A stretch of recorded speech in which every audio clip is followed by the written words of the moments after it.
Selamat pagi bagi kita semua dan kita bersyukur ini adalah pertemuan kita yang pertama di mata pelajaran ekonomi kelas 10 dan walaupun kita sekarang masih dalam pembelajaran secara daring online karena kondisi kota kita, Manado bahkan juga bangsa kita Indonesia bahkan seluruh dunia mengalami yang sama yaitu pandemi virus COVID-19, tapi kita yakin percaya dan ini tidak akan buat kita padam ya, tidak membuat kita bermalas-malas dalam belajar, tapi kita akan semakin giat, kita akan semakin bersungguh-sungguh untuk belajar.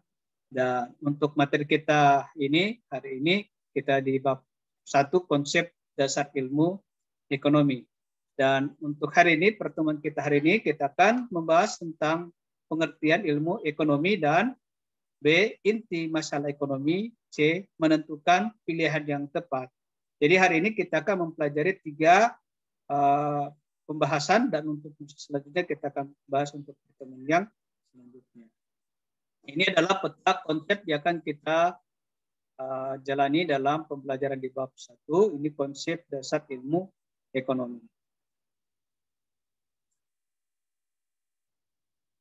Kita mulai di pengertian ilmu ekonomi.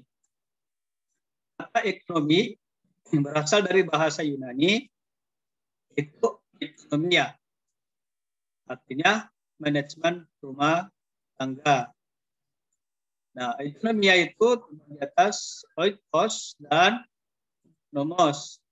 Oikos artinya keluarga atau rumah tangga, nomos artinya peraturan, aturan atau hukum. Jadi ekonomia itu diartikan sebagai aturan masyarakat, sebagai hukum kodrat yang menetapkan rumah tangga yang baik. Sekarang pengertian ilmu ekonomi menurut beberapa ahli antara lain, pertama Adam Smith mendefinisikan ilmu ekonomi sebagai ilmu sistematis yang mempelajari tingkah laku manusia dalam usahanya mengalokasikan sumber daya yang terbatas untuk mencapai tujuan tertentu. Yang kedua, J.B. Tsai mengartikan ilmu ekonomi sebagai satu kajian tentang peraturan yang bisa menentukan kekayaan. Yang ketiga, dalam buku yang berjudul Ekonomi karya Paul Samuelson disebutkan bahwa ilmu ekonomi merupakan suatu studi tentang perilaku orang dan masyarakat dalam memilih menggunakan sumber daya yang langka dan memiliki alternatif penggunaan dalam rangka memproduksi berbagai komoditas untuk dilanjutkan menyeluruhkannya baik saat ini maupun di masa mendatang kepada berbagai individu maupun kelompok yang ada pada satu masyarakat. Yang B, inti masalah ekonomi. Inti masalah ekonomi adalah kelangkaan. Menurut Lionel Robin, kelangkaan merupakan karakteristik manusiawi. Kelangkaan terjadi ketika kebutuhan manusia yang tidak terbatas berhadapan dengan sarana pemuas kebutuhan yang terbatas. Kelangkaan merupakan fakta kehidupan di seluruh dunia. Tidak ada negara yang mempunyai sumber daya alam yang cukup untuk memenuhi kebutuhan. Jadi setiap negara itu saling membutuhkan, saling melengkapi dan saling membantu dalam memenuhi kebutuhan. Kelangkaan menurut Sampat Mukherjee mengatakan bahwa menurut Mukherjee menjadi sumber masalah ekonomi modern, yaitu pengangguran, kemiskinan, dan inflasi. Kita mulai di pengangguran. Pengangguran itu terjadi karena kelangkaan lapangan kerja. Kemiskinan antara lain terjadi karena adanya kelangkaan aset, kesempatan kerja, dan kualitas sumber daya manusia. Inflasi adalah satu tingkat kenaikan harga umum secara terus-menerus dalam periode tertentu. Salah satu faktor penyebab kenaikan harga ini adalah kelangkaan komoditas dan jasa. Nah, kelangkaan dapat disebabkan oleh beberapa hal. Yang pertama, keterbatasan benda, pemenuhan kebutuhan di alam. Yang kedua, kerusakan sumber daya alam akibat ulah manusia. Yang ketiga, keterbatasan kemampuan manusia mengelola sumber daya ekonomi yang ada. Yang keempat, peningkatan kebutuhan yang lebih cepat dibandingkan penyediaan sarana kebutuhan.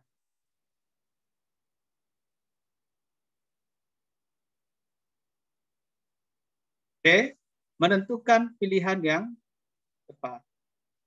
Kita telah belajar inti masalah ekonomi, yaitu keinginan manusia yang tak terbatas dengan ketersediaan alat pemuas kebutuhan yang terbatas. Keinginan yang tidak terbatas dan sumber daya yang terbatas tersebut membuat orang harus memilih dengan bijak keinginan atau kebutuhan mana yang harus mereka penuhi di antara berbagai keinginan atau kebutuhan yang ada. Dalam konteks ekonomi, pilihan diartikan sebagai keputusan sadar untuk menggunakan sumber daya yang langka dengan cara tertentu.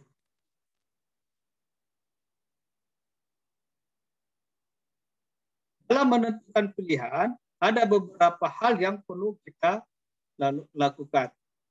Yang pertama adalah analisis biaya peluang. Adalah nilai barang atau jasa yang dikorbankan karena memilih alternatif tindakan. Yang kedua, analisis biaya manfaat adalah satu teknik yang digunakan untuk membandingkan berbagai biaya dengan manfaat yang diharapkan.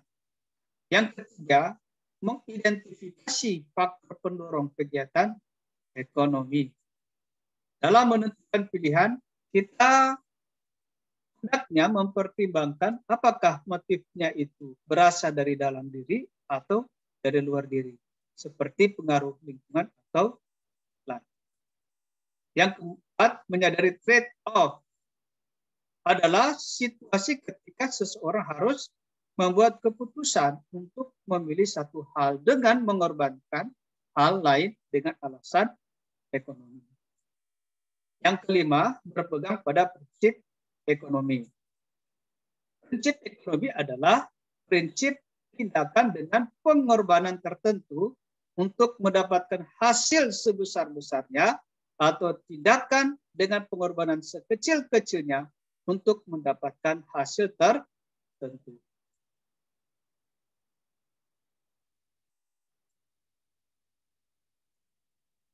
Dalam kegiatan konsumsi, ada beberapa prinsip yang mendasari pilihan konsumen. Prinsip tersebut antara lain adalah sebagai berikut. Yang pertama, pendapatan yang terbatas haruskan pemilihan. Oleh karena penghasilan kita terbatas, maka harus memilih barang apa yang akan dan tidak akan kita beli.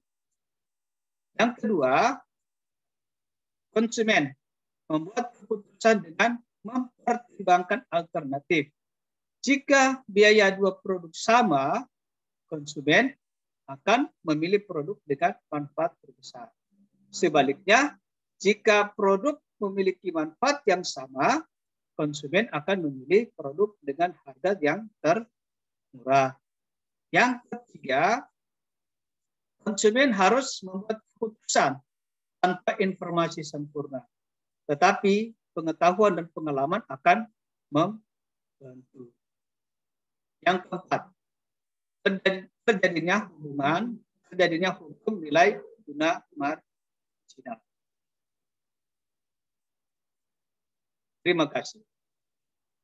Jadi, terima kasih kalian sudah terlibat dalam kegiatan pembelajaran hari ini dan tetap semangat walaupun masih dalam kondisi pandemi, tetap jaga jarak dan menggunakan masker dan tetap berdoa supaya pandemi yang kita alami saat ini bisa berakhir Dan akhirnya terima kasih, Tuhan memberkati kita semua.